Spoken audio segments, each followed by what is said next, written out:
Puji Tuhan saudara, selamat pagi, salam sejahtera bagi kita semua.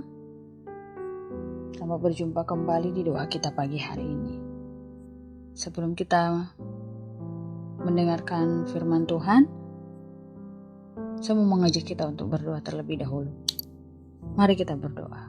Terima kasih Tuhan, kami mengucap syukur buat kasih-Mu dalam hidup kami, yang menolong kami sepanjang malam.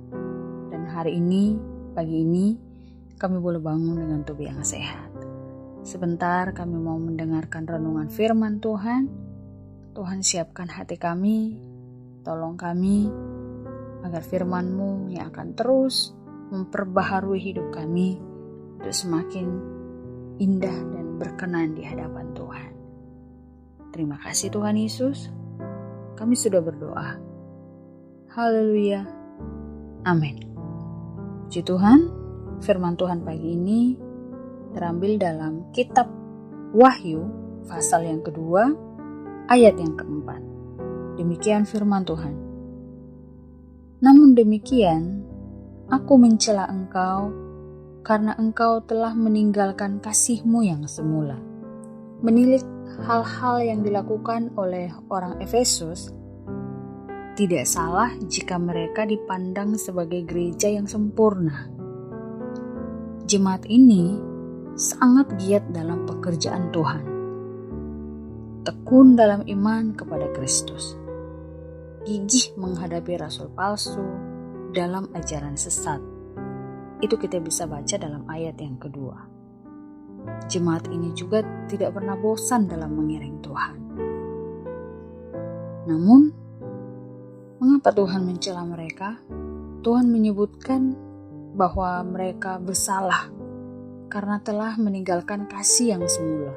Hal-hal yang luar biasa yang mereka lakukan itu menjebak mereka dalam kesombongan rohani, sehingga mendinginkan kasih mereka kepada sesama dan kepada Tuhan.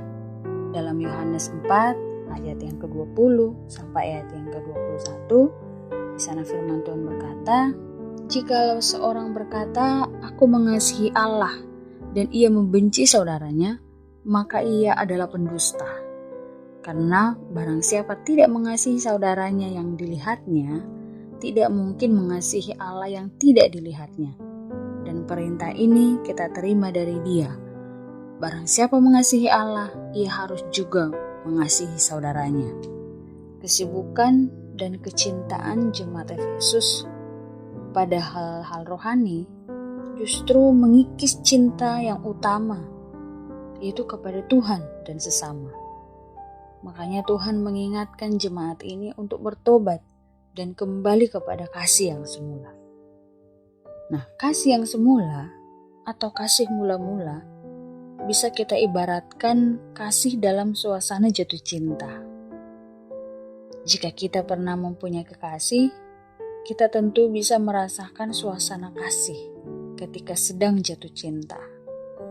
Kasih semula menampakkan dirinya sebagai kasih yang murni, yang tidak tercampur aduk dengan yang lain. Karena itu, dia juga hangat, menggetarkan, serta bersifat spontan dan tidak berpura-pura atau rekayasa. Kasih semula tidak pernah mau menyakiti, tapi selalu rela berkorban, memberikan apa saja demi yang dikasihinya. Seorang yang kehilangan kasih semula, perasaan dan tingkah lakunya kepada seseorang yang seharusnya dikasihi akan menjadi hambar.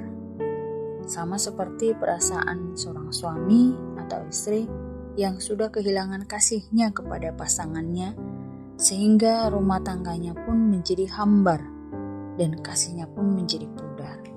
Saya berharap itu tidak terjadi pada kita. Amin saudara. Nah, kunci dari setiap hubungan adalah komunikasi. Sebab dalam komunikasi kita dapat saling menyampaikan isi hati dan hubungan pun dapat bertumbuh dengan baik. Itu sebabnya kalau kita ingin menjaga hubungan kita dengan seseorang, kita juga perlu menjaga komunikasi kita dengannya. Demikian halnya hubungan kita dengan Tuhan. Jika kita tidak hati-hati, kasih mula-mula pada Tuhan pun dapat menjadi luntur. Tentu tidak seorang pun dari kita ingin mendengar Tuhan mengatakan bahwa kita jatuh terlalu dalam karena telah kehilangan kasih yang semula. Namun, tidak peduli sedalam apapun kita jatuh, jika hari ini kita menyadari kesalahan kita, Tuhan selalu memberi kesempatan kepada kita untuk berbalik. Mulailah menyediakan waktu untuk Tuhan.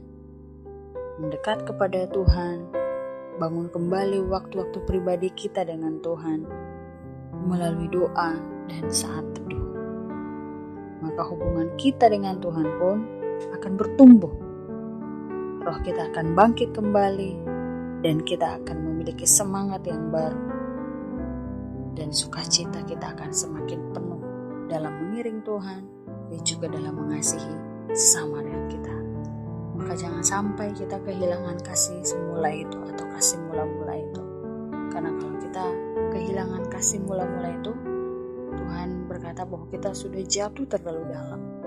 Tapi mari, kalau kita sudah menyadari kita sudah mulai kehilangan kasih semula atau kasih yang mula-mula, yang dimana kasih itu begitu murni kepada pasangan kita dan juga kepada Tuhan, mari kita mau berusaha agar kasih mula-mula itu tidak menjadi pudar dalam diri kita. Tapi kita mau pelihara supaya apa yang kita lakukan menjadi berkat bagi orang yang melihatnya dan juga merasakan apa yang kita lakukan. Kiranya Tuhan yang akan menolong kita untuk melakukan setiap firman Tuhan yang kita sudah dengar, kita sudah ketahui. Mari kita berdoa. Terima kasih Tuhan, kami bersyukur buat firman-Mu di mana mengingatkan kami kembali untuk kami terus memelihara kasih mula-mula itu. Agar kasih mula-mula itu tidak hilang dari hidup kami. Agar kasih kami kepada Tuhan setiap hari semakin bertambah-tambah. Kasih kami kepada sesama kami setiap hari juga semakin bertambah-tambah. Kasih kami kepada pasangan hidup kami juga semakin hari semakin bertambah-tambah. Dan Tuhan kiranya akan menolong kami, memampukan kami untuk melakukan firman Tuhan itu dalam hidup kami. Kami menyerahkan sepanjang hari ini Tuhan, tolong kami dalam segala aktivitas kami. Tuhan lindungi kami agar hari ini menjadi hari di mana Tuhan terus menjadi pembela dalam hidup kami. Sehingga kemenangan, keberhasilan menjadi bagian kami. Orang-orang yang percaya dan berharap kepada Tuhan. Terima kasih Tuhan Yesus. Kami berdoa, kami bersyukur di dalam nama Tuhan Yesus Kristus. Haleluya. Amin.